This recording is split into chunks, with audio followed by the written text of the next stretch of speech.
Yo, what is up guys? Today we're doing this thing called riding into work. I know, what a foreign concept. For those of you who don't know, I used to daily my motorcycle and ride it into work quite regularly, and now it's so far and few in between. So it turns it into a bit of a special occasion. An otherwise mundane, purely functional commute turned into something with a little bit of pizzazz to it, a little bit of excitement. I've found that when I now ride, I'm a little more careless with my decisions, and that's not a good thing. It's definitely born out of complacency.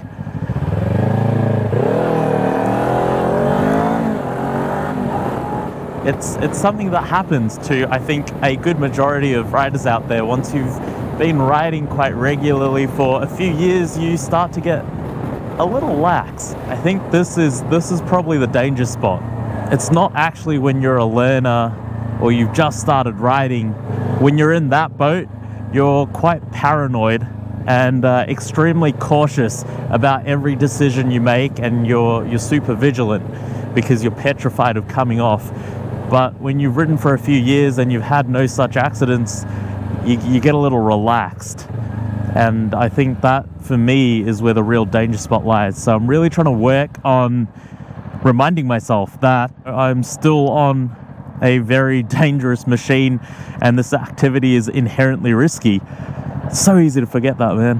But here we are. The first step is to acknowledge it. Now I've got to act on it. So let's ride smart. So I'm on the Ninja 400 at the moment. What a surprise. The daily bike is being used for daily duties. Wow.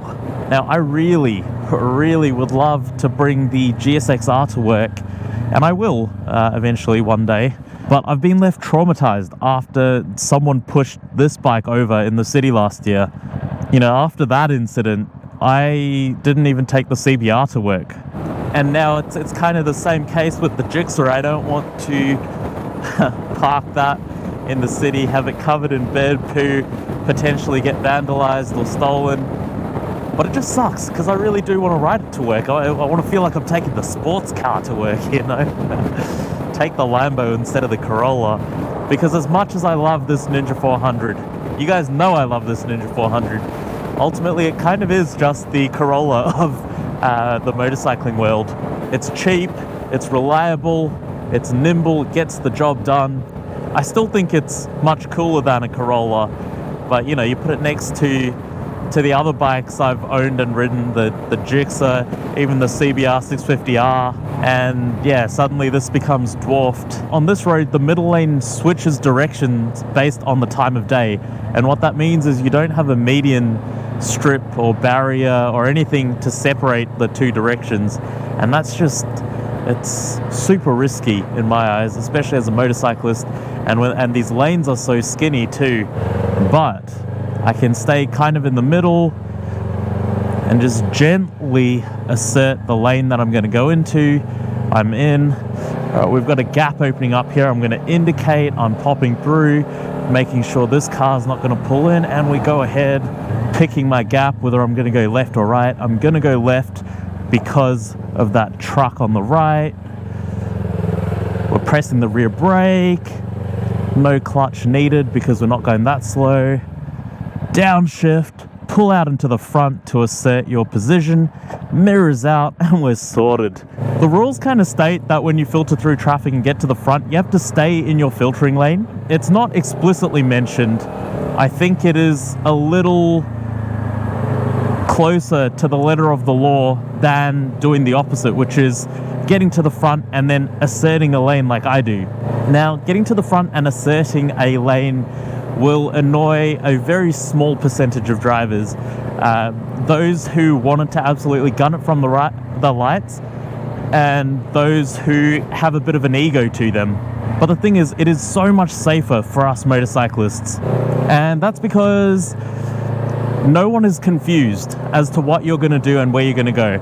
Once you're at the front and you're sitting in front of that lane, that's it. You are there for good. But if you sit in the middle between two cars, you get drivers who get confused, they get a little flustered, some of them might try and get ahead of you, and there's just so many more question marks than if you just tell them, hey, I'm in this lane, Man, what a pleasure to ride into work.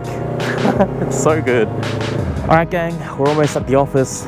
Let's go grind and I'll see you on the other side.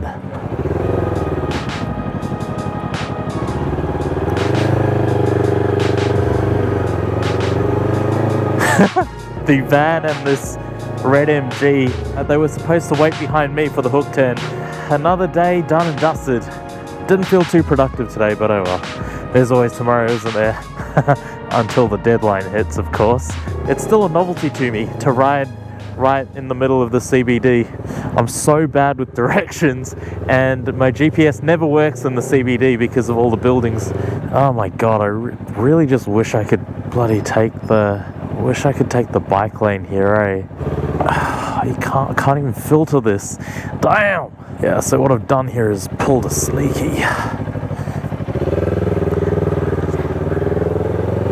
Alright, I know I'm not supposed to do that, but dude, just screw waiting. I'm sure some of the more adventurous of us would just hop in the bike lane and risk it, but you know, I don't want to do that.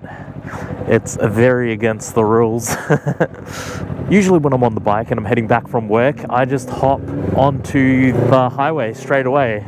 I get to avoid the entire CBD pretty much, except for a street or two. But today, because I'm going to the other side, I'm in the thick of it. As frustrating as it is, not being able to filter or use these bike lanes, I will say, it is cool. I'd get sick of it real quick though. Alright, you know, fuck it. You know, if this was a regular excursion for me, a weekly thing, I don't think I'd be happy with it. But, you know, for once or twice every few months, it's not too bad. I'm gonna have to do the sensible thing here. Is my mate here? All good, we'll chill for a bit. It's like taking your dog for a walk, except it's a Ninja 400.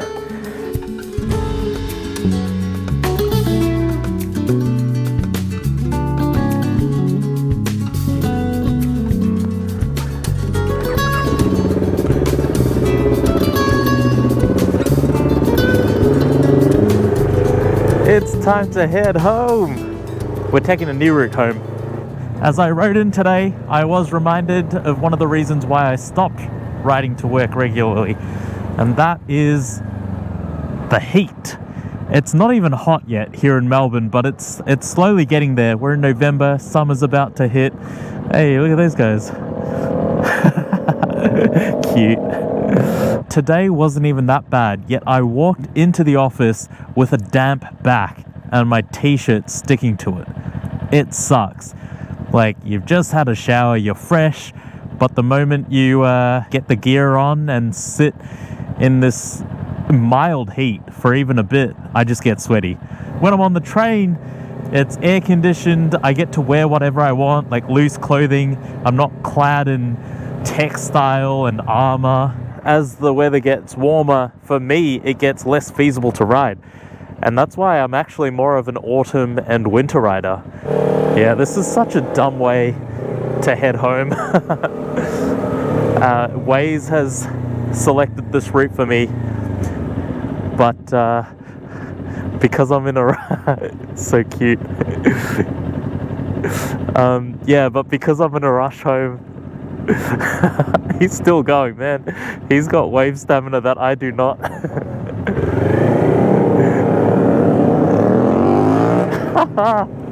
Bloody hell, how fun is riding a motorcycle? I love it, I love it. It's so good. This is one of the nicer things about the weather warming up, though. You have a whole bunch of other motorcyclists out there. So I just got done dancing. I think there are studies that show how effective dancing is to keep people happy. And I'm not surprised, like, dancing has been great for my mental health. It's so fun. And there's a saying I've heard people use from time to time: depression can't hit a moving target. Now, obviously that trivializes a lot of things, but I think in the case of dancing, it actually helps a lot. Hey, look at these guys. Gotta flick my...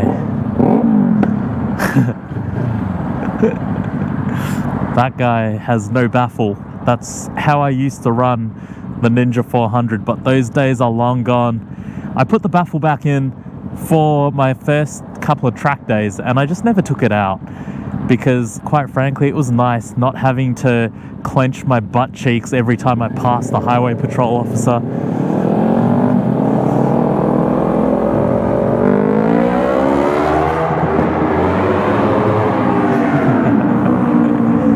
Look at these guys go.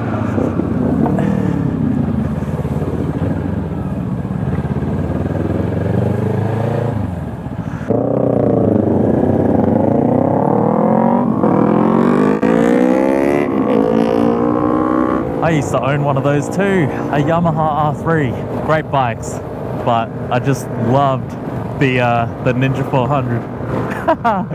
Hell yeah. He gets it too. He knows that we've both got great taste in bikes. I see an Insta360 camera on his windshield too. If I end up on TikTok, tag me, Gotta Rush Rides. I say this in every vlog, but it's really not lost upon me how lucky I am to be able to ride a motorcycle in this city. Multiple motorcycles, actually. It's so interesting. I was just talking about why it is that I stopped riding to work. At the same time, I'm thinking to myself, my God, why did I stop riding to work? It's so fun, dude. The little interactions, the filtering through traffic, being out in the open, just the act of being on two wheels itself. Ah, yeah, I can filter that. Yeah. Ah, nice. Thanks, man. Thanks. I appreciate it when I see people go out of their way to give me room. Let me tell you guys, these machines, they're really something. If you ride a motorcycle, you'll understand. And if you don't, you should get one so that you can experience this marvelous sensation. I'm going to call it there because I'm actually having such a good time. I just want to play some tunes and enjoy the rest of my ride. So thanks so much for watching, guys. I hope you enjoyed the video. Remember to like, comment, and subscribe if you haven't already. I will catch you on the next one.